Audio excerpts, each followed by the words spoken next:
amis, j'espère que vous allez bien, moi ça va. Je reviens vers vous pour, on va dire, un petit book haul et mes lectures que j'ai lues, parce qu'au fait ça fait un mois que je ne lis plus. Du tout.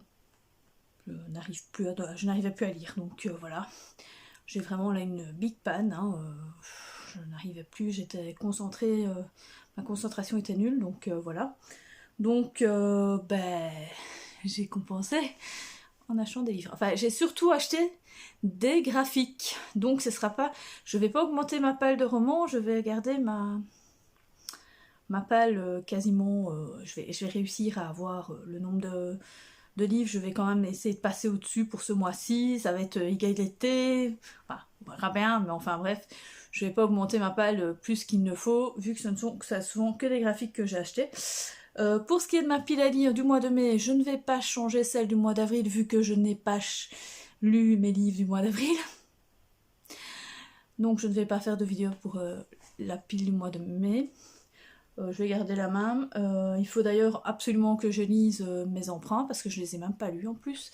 Donc voilà, c'est un vrai problème.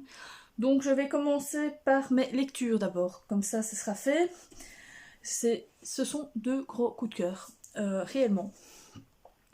Le premier livre que j'ai lu, c'est un livre que j'ai reçu en cadeau lors d'un concours organisé par Hatshepsut le roman, qui est au fait une maison d'édition créée par des masters en livre jeunesse, en métier du livre jeunesse. Donc pour leur master, ils devaient faire quelque chose, enfin voilà, et eux ils ont créé un livre et une maison d'édition. Et donc du coup j'ai reçu dans le bon sens, le tombeau perdu d'Hatshepsut, donc qui est illustré par le pendu, je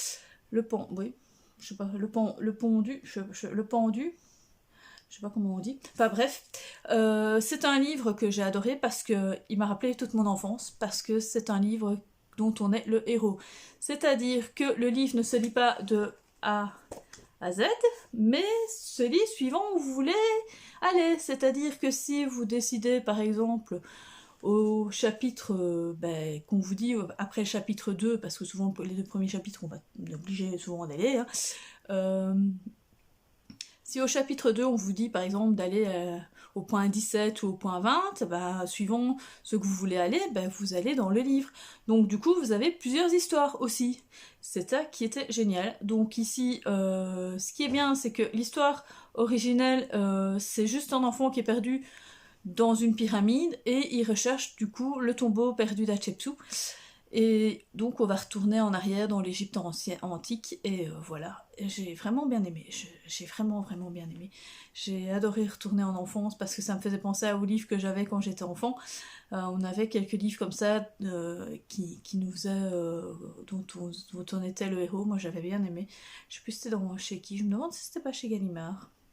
Enfin bref, j'ai vraiment bien aimé, franchement ça se lit assez rapidement.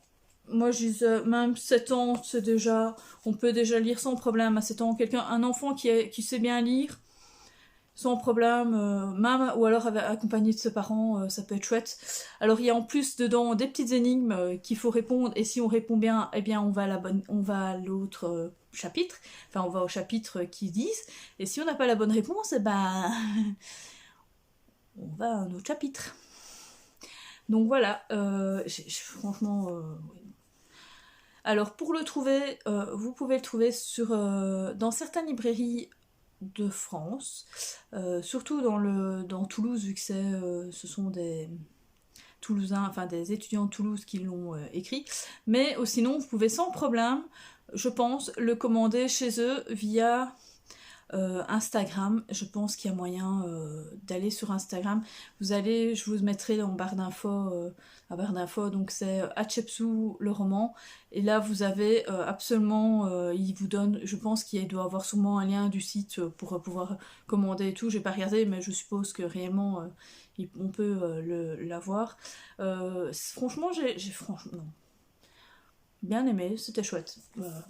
Le seul petit détail que j'ai, c'est que c'était trop court. Donc j'ai un peu trouvé un ou deux chapitres en plus, ça aurait pas fait de tort, même pour des jeunesses, parce que bon, il ne fait que 100, si on lit en truc, il fait 130 pages, hein, donc la plus grande histoire, je suis même pas sûre que la plus grande histoire, elle fait 100 pages, 100, allez, 110 pages, quoi, donc c'est pas très grand, donc un ou deux chapitres en plus, ça aurait pu être pas mal. Donc voilà, c'est tout ce que je peux en dire d'autre. Je ne vais pas vous dévoiler toute l'histoire non plus, donc voilà. Vu qu'en plus l'histoire est différente à chaque fois. Ensuite, j'ai pardon, j'ai terminé Mémoire de la forêt, le tome 2, donc Les carnets de Cornelius Renard de Michael Brun-Arnaud chez École des loisirs. Que dire sur ce roman? Que je l'ai adoré. Nous sommes toujours dans un monde féerique avec ce petit renard, enfin avec Archibald. Et ici, on fait la découverte de son neveu, je ne sais plus comment il s'appelle. Non, c'est pas Célestin. Célestin, c'est entre guillemets le méchant. Bartholomé. Et donc, ils vont à la recherche faite des carnets donc, de Cornelius Renard, parce que Cornelius Renard, donc, c'est le grand-père d'Archibald. Qui a aussi eu une vie un peu pas trépidante parce que c'est pas à ce point-là, mais qui a eu une vie un peu chamboulée, enfin bref, et donc du coup Archibald va perdre sa librairie à cause de Célestin Loup qui a récupéré soi-disant sa librairie, mais on va se rendre compte qu'au fait voilà, c'est l'histoire d'amour, d'amitié, enfin bref, j'ai vraiment bien aimé, j'ai adoré, les illustrations sont toujours aussi belles, enfin franchement, et alors il y a dedans, donc quand ce sont les carnets, qu'on retombe sur les carnets, c'est écrit au fait dans cette couleur là et écrit à la main, enfin bref, j'ai vraiment bien aimé aussi ce livre, il est génial. Foncez, enfin je sais pas quoi dire de plus parce que c'est aussi un livre coup de cœur, j'ai adoré le premier tome. Le premier tome m'a beaucoup plus ému, celui-ci m'a moins ému parce que, à part la fin, qui est quand même un petit peu triste, mais n'est pas, je vais dire, n'est pas aussi larmoyante, je vais dire ça comme ça, parce que bon, c'était touchant en fait la maladie de Bitou, qu'ici, il y a une maladie, mais c'est pas la même chose, quoi, voilà, c'est plus de l'amitié qu'on parle, on parle plus d'amour et tout, et l'amour du livre surtout, hein, à fond. Donc voilà, moi j'ai vraiment bien aimé. Je vous dis, sautez le pas, lisez Mémoire de la forêt. Alors à ce qui paraît, il y aura que 4 tomes, donc j'ai appris ça récemment. Le prochain tome sort fin de l'année, enfin oui, fin de l'année, donc on aura vite fait d'avoir le 3e tome. Je ne sais pas du tout ce que ce sera. Fin 2003. Ah oui, non, ça sera L'Esprit de l'hiver. Donc voilà. Voilà, c'est tout ce que j'ai à dire. Et voici mes 2 livres que j'ai lus. Ça va, je les ai lus en une semaine. Ça pouvait être pire, quoi. Bon, je vais passer au book haul. Comme je vous ai dit, je n'ai pris que des comics, mangas, graphiques. Donc je vais d'abord vous montrer les livres que j'ai achetés.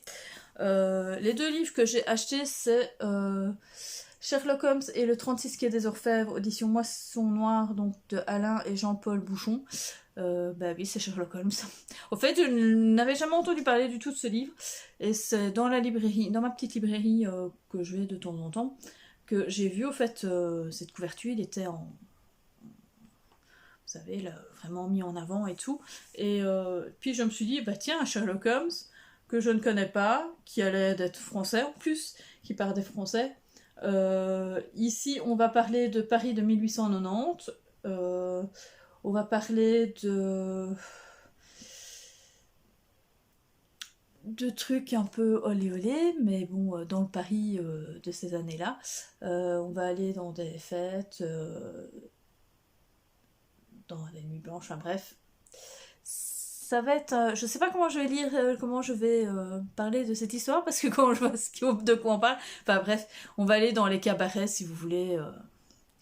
Donc voilà. Je pense que ça peut être pas mal. Je sais pas de quoi exactement, c'est une enquête hein, forcément, donc voilà. Mais je sais pas du tout, j'ai lu juste la quatrième mais sans plus. Donc voilà. Et comme je dis, il y a des fois, c'est sidérant quand même. Il y en a qui exagèrent hein, dans les livres, le prix des livres. Celui-ci, il n'est qu'à 19 € et il fait 340 pages.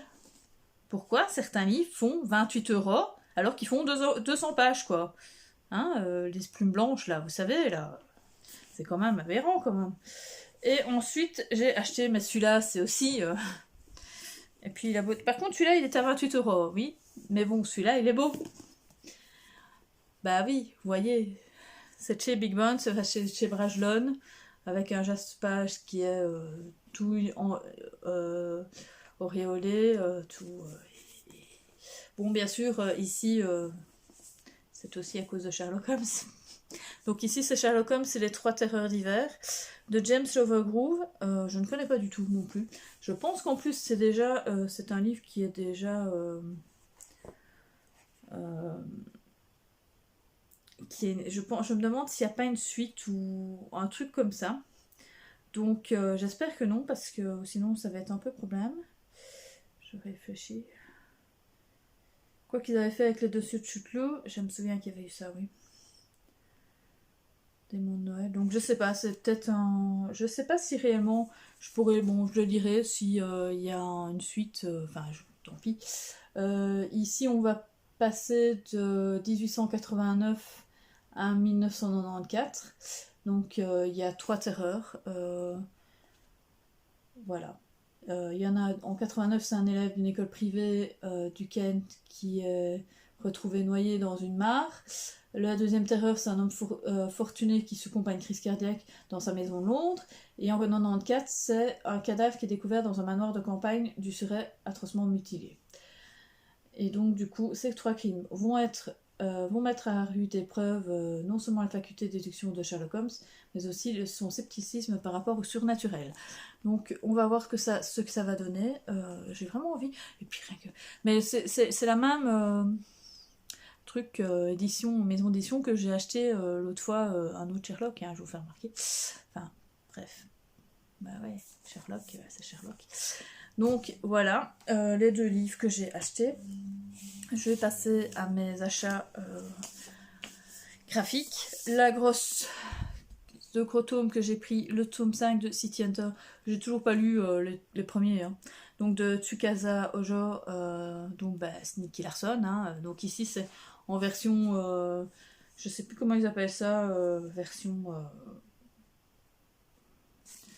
de luxe. Je sais plus exactement comment ils appellent... comment ils ont appelé ça. Alors j'aime bien parce que je sais pas, vous voyez, il y a marqué, oui, il y a des imprimés dessus. Et il a marqué City Hunter, le chef-d'œuvre de Tsukasa Ojo. Donc voilà. Enfin, moi franchement, je suis une fan. Hein. Moi, c'est toute mon enfance. Il n'y a rien à faire. Hein. Nicky Larson. Et donc, j'aimerais bien vraiment les voir en manga, ça a l'air super génial, ça a l'air super marrant, donc j'ai hâte de les lire. Il faudrait que je me fasse une semaine ou un week-end ou un mois rien que graphique pour que je dégomme tous mes graphiques, tous mes mangas, parce que j'en ai à l'appel. Heureusement que je les compte pas dans ma palle, hein, parce que sinon ouais non, ça serait trop. J'ai acheté le dernier tome de Sorceline de Sylvia Doué et Paola Antista, donc qui est le titre Le Seigneur de Vorn, chez Vent d'Ouest. J'adore cette saga, elle est super mignonne. Donc on parle de Sorceline qui suit des histoires, enfin qui est magicozoologue, c'est ça? Je sais plus. Il me semble, qui fait des études au fait de zoologie, mais pour les créatures fantastiques, donc les dragons, les licornes, enfin bref, tout ce qui est... Et donc voilà, et là ici, il y a une histoire avec toujours ça, mais alors il y a une... Dans cette histoire, en fait, il y a une intrigue tout au long depuis le début de la série, c'est-à-dire qu'il y avait disparitions et tout. Et franchement, je suis vraiment bien. J'aime vraiment bien les dessins et tout. Et donc voilà, une des planches. Et je voudrais bien savoir la fin en fait. Donc, enfin la fin. Je ne pense pas que ça soit la fin. Je pense qu'il y a encore quelques tomes. Je sais pas exactement, hein, mais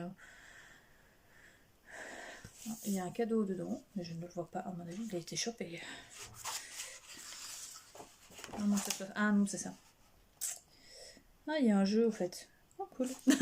Enfin bref. Donc c'est voilà, une de mes BD. J'ai craqué pour le dernier tome de Dead. Bon, j'ai pas de chance, j'ai eu c'est Avatar, je pense, je sais pas. Je pense que c'est Avatar. Moi je suis pas une fan, mais bon, au fait c'est le tome 9, donc Papa Pop.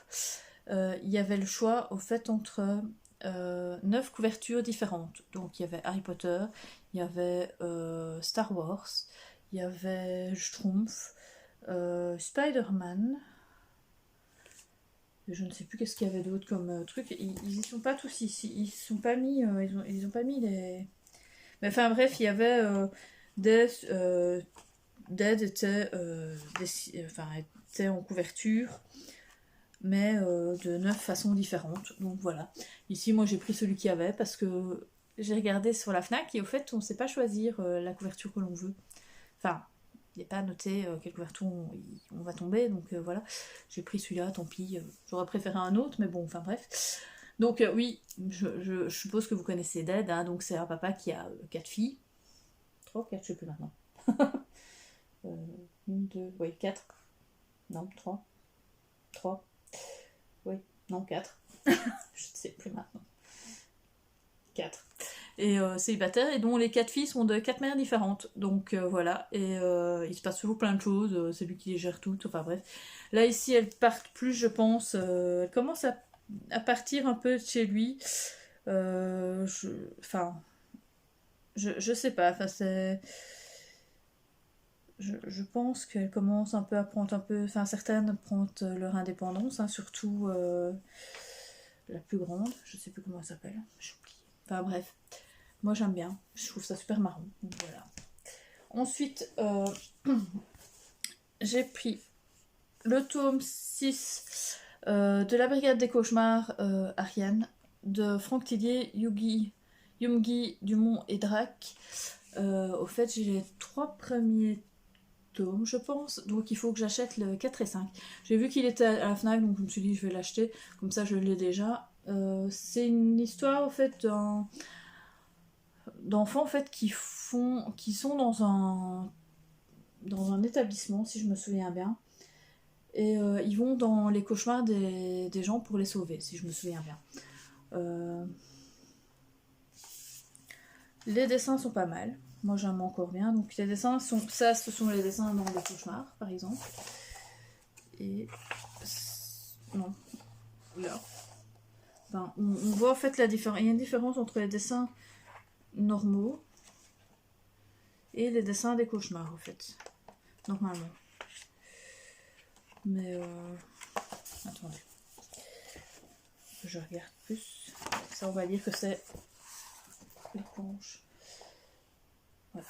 Donc ici, donc c'est en fait l'histoire est de Franck Tillier, donc voilà. Moi j'ai accroché directement. Il faudrait que je relise ce tome, les premiers tomes, parce que je me souviens plus trop de l'histoire, ça remonte à très très longtemps. Ça remonte déjà à 3-4 ans, je pense, ce premier tome, donc je m'en souviens plus de trop. Donc je sais même plus, je me souviens plus trop de l'histoire, donc c'est pour ça que je sais que ça parle de clinique, enfin d'un endroit où les enfants y sont, et puis ils vont dans les cauchemars des autres, mais voilà, je me souviens plus de trop. Donc je vous en parlerai plus quand j'aurai lu les premiers tomes. J'ai pris avec les 48 heures BD, parce qu'il y avait eu les 48 heures BD au début du mois, j'ai pris Néo, donc le premier tome, La chute du soleil de fer, donc c'est d'après Michel Bussy. Donc il y a eu au fait le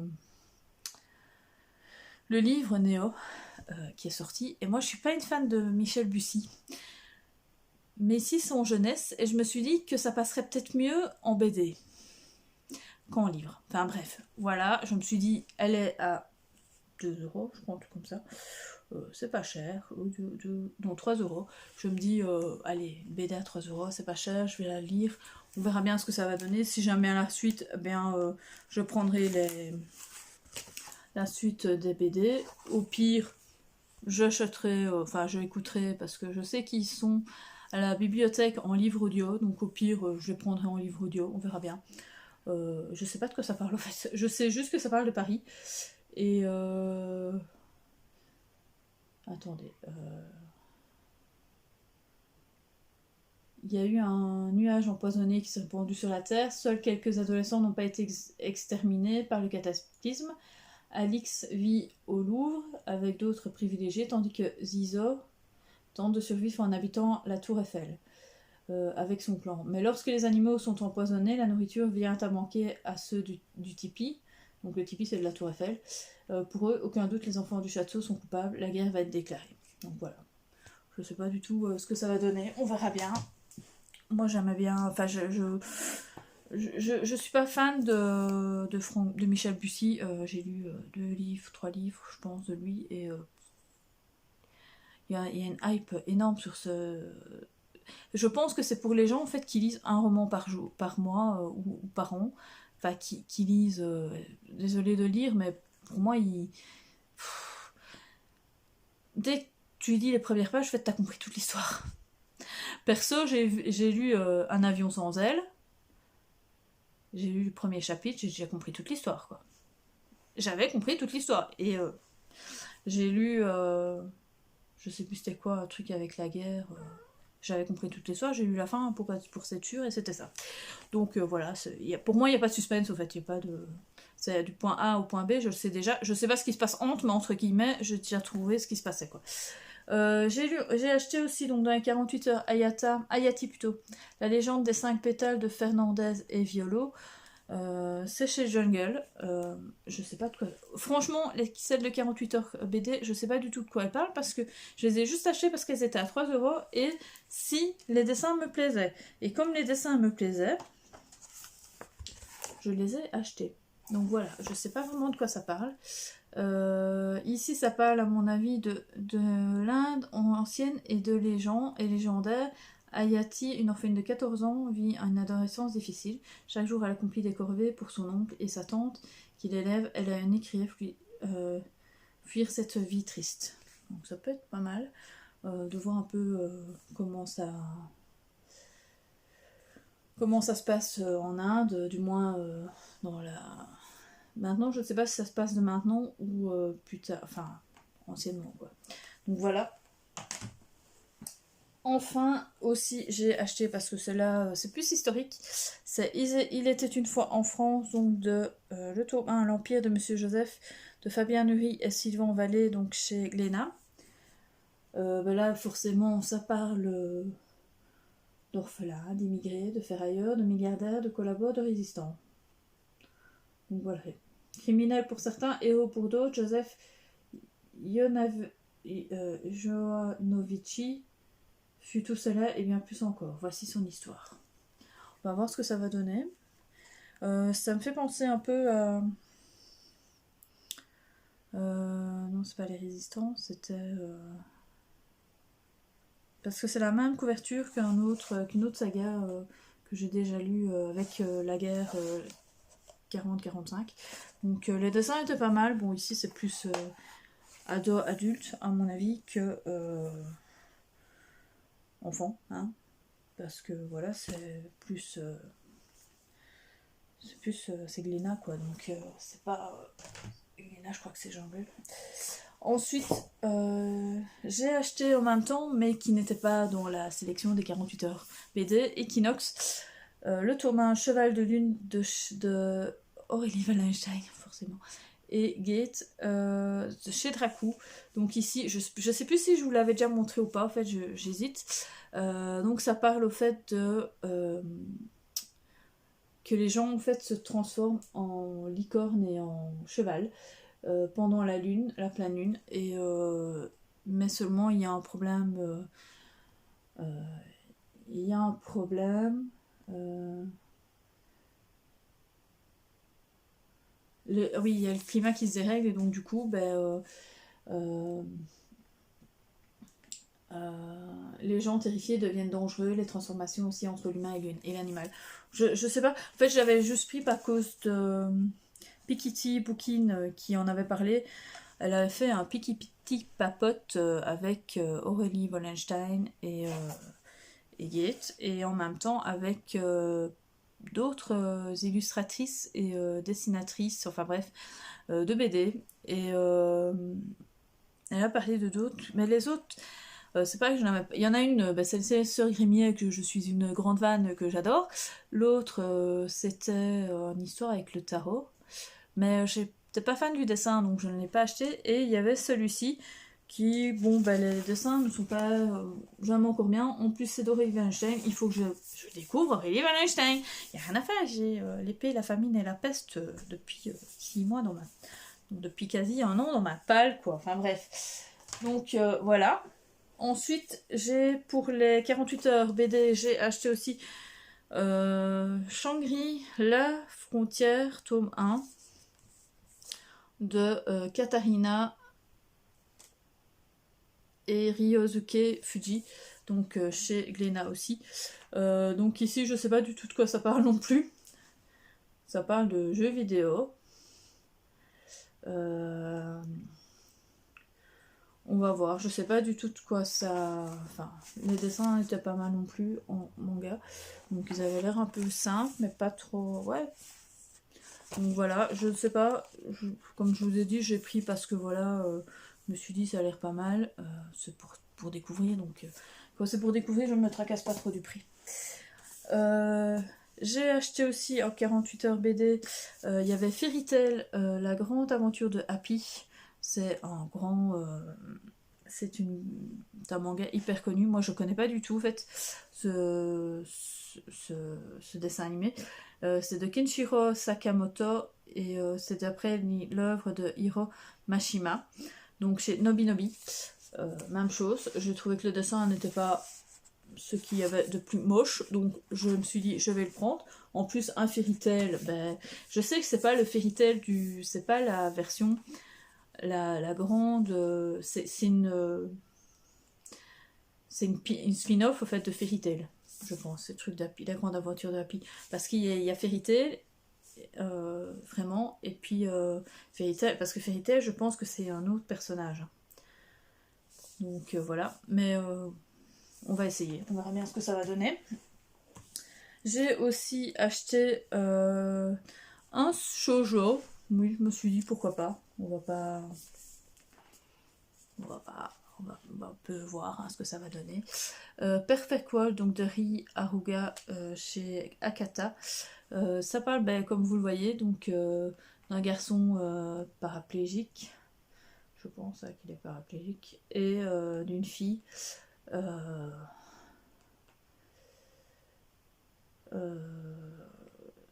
Mais je ne sais pas si...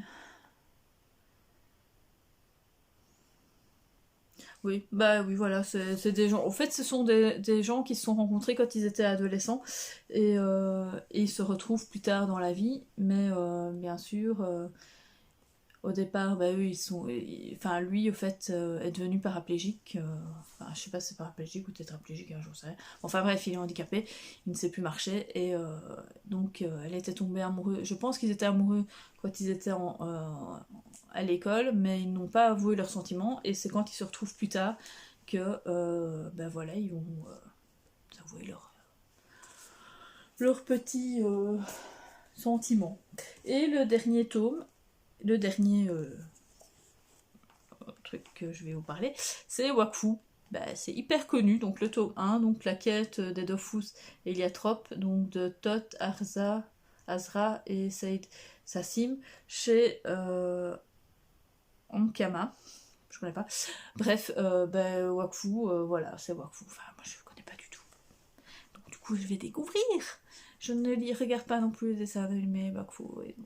Désolée, j'ai pas grandi avec ces dessins animés là. Donc moi c'était Nicky Larson et Chevalier du Zodiac. Hein, donc voilà, j'ai un peu oublié. Mais bon, les dessins étaient pas mal. Ils ne me dérangeaient pas. Ils ont l'air assez marrons en fait. Ça a l'air super marrant en fait. On verra bien ce que ça va donner. Et voilà. Sinon, je vais vous parler pour terminer. Hein, parce que cette petite vidéo a quand même duré 30 minutes.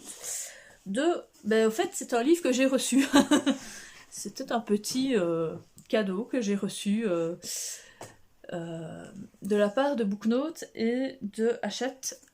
J'ai trouvé ça dans ma boîte aux lettres un jour. Je rentre et je vois une grosse enveloppe. Je me dis, il y a un livre dedans. C'est bizarre, je n'ai rien commandé. Enfin bref, je ne fais pas de service presse. Enfin, ce que je sache, les petites maisons les maisons d'édition ne me connaissent pas, hein, vous savez bien, ma petite chaîne est quand même pas très connue, donc voilà, elle est pas connue du tout même, enfin bref. Et donc du coup, j'ai reçu ça via Booknote, parce que au fait sur Booknote, ça fait au moins, je vais pas dire 15 ans, hein, mais oh, quoi que si, peut-être bien quand même. Oh, facile, ça fait peut-être bien 15 ans que je suis sur Booknote, et il y a... je sais pas, une dizaine d'années, un peu moins, oui. Ils ont commencé à faire ils ont fait des partenariats avec certaines maisons d'édition et ils font une opération qui s'appelle Lire avant tout le monde. Bon, ici, ce sera pas Lire avant tout le monde parce que le livre est déjà sorti, mais j'ai cette opération, j'ai toujours été sélectionnée depuis le tout début, et je me suis dit, je serai jamais... c'est toujours les mêmes qui reprennent et tout, donc... j'étais sélectionnée pour ce livre et j'avais zappé, que j'avais accepté ce livre, que j'avais accepté au fait cette opération, je n'ai pas regardé et au fait en effet mon prénom était inscrit sur le site, mais forcément il n'y a pas le nom, il n'y a que le prénom. Et donc j'ai eu la bonne surprise de trouver ce livre dans ma petite boîte aux lettres. Donc je suis super contente. Donc c'est Fabricant de larmes, partie 1 de Erin Dome. Je connais pas du tout. J'ai commencé le livre, je suis quand même à la page 132. C'est assez particulier. C'est-à-dire que l'on va rencontrer Nika, qui a 17 ans, qui est une jeune fille, qui vit dans un orphelinat, et qui est folle amoureuse de tout ce qui est petite bête.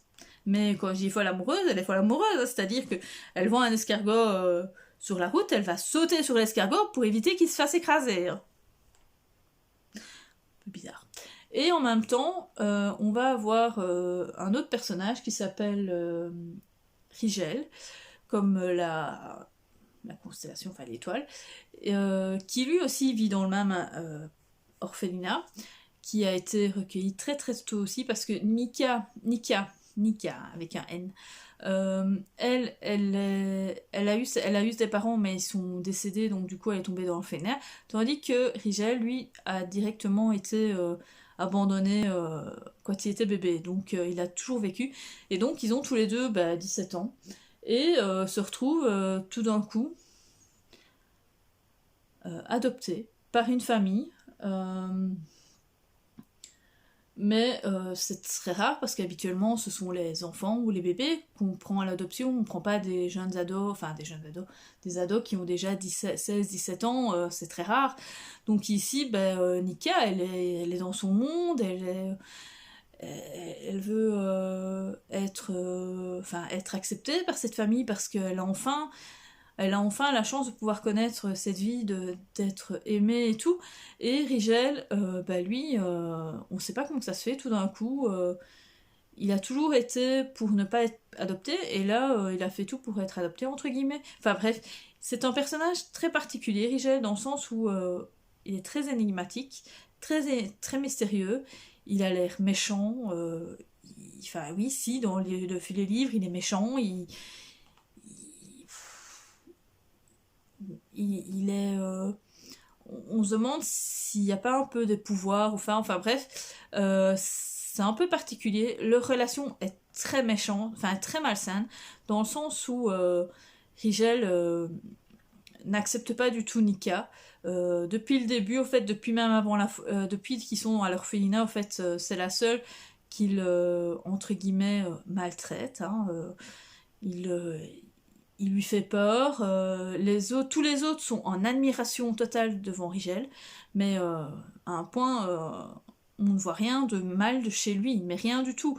Il est l'enfant parfait et tout, alors que tout compte fait, avec Nika, il n'est pas du tout comme ça, donc c'est assez particulier. Donc je sais pas vraiment où ça me mène, parce que je n'arrive pas à comprendre l'histoire. Enfin, c'est pas que j'arrive pas à comprendre l'histoire, c'est que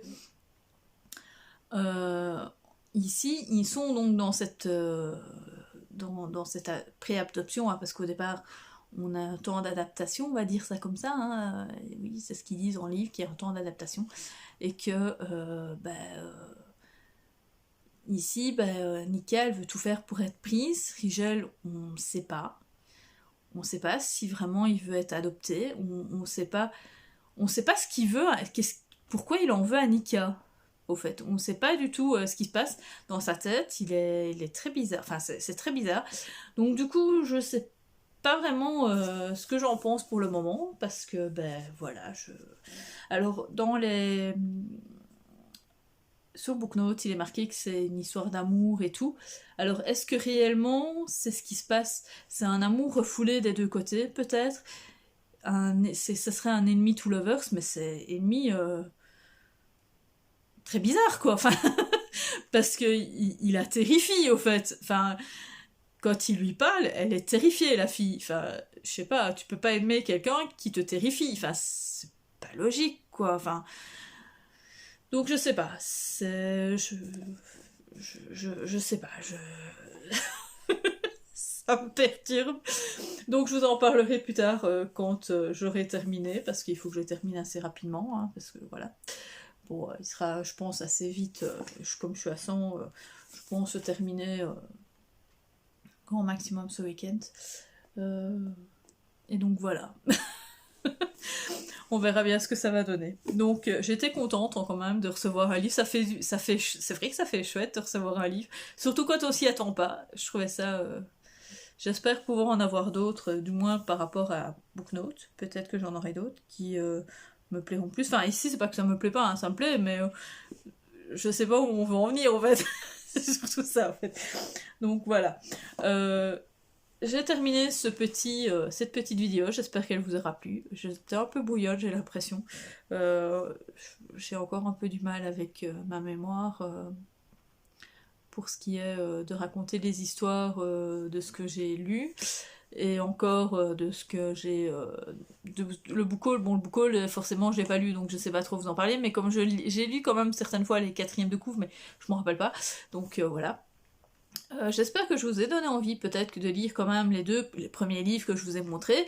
Peut-être avez-vous des livres dans ma palle qui vous intéressent ou dans les mangas, ou si vous voulez qu'on se fasse un week-end graphique ou une semaine graphique, pourquoi pas, ou une lecture commune, enfin bref, que vous avez dans votre palle l'un des deux livres que je vous ai montré ou un tout autre. Donc si vous voulez voir ma pile à lire du mois de mai, vous regardez ma petite vidéo du pile à lire du mois d'avril là. Vu que je vais pas changer, je vais peut-être mettre un ou deux livres en plus, mais ça m'étonnerait. Je vais essayer de lire réellement ces livres là.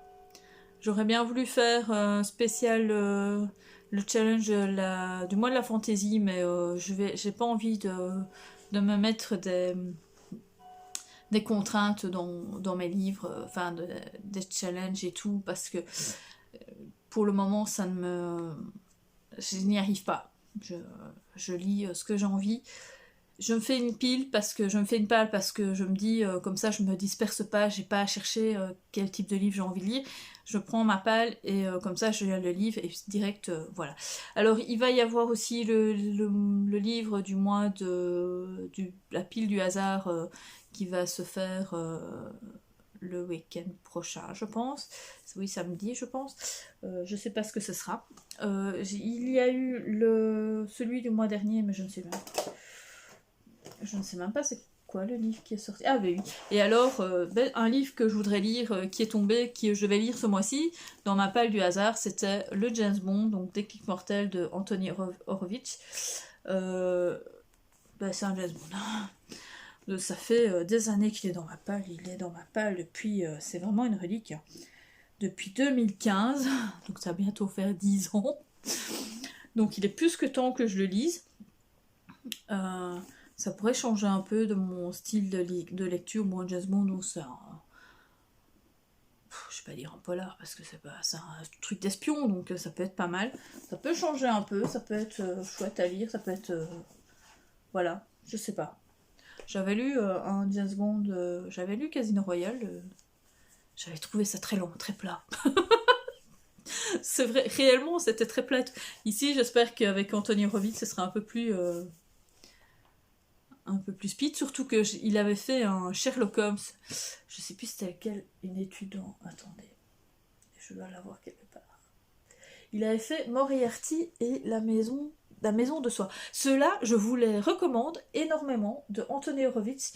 Oui, franchement, réellement, je vous les recommande. Ils sont super géniaux. C'était je pense que c'était une suite, si je me souviens bien. Enfin, c'était une duologie. Ils étaient géniaux et franchement, dans le même esprit que Arthur Conan Doyle. Donc voilà, enfin bref, on est parti dans autre chose. Je vous dis à plus dans le bus et bonne lecture.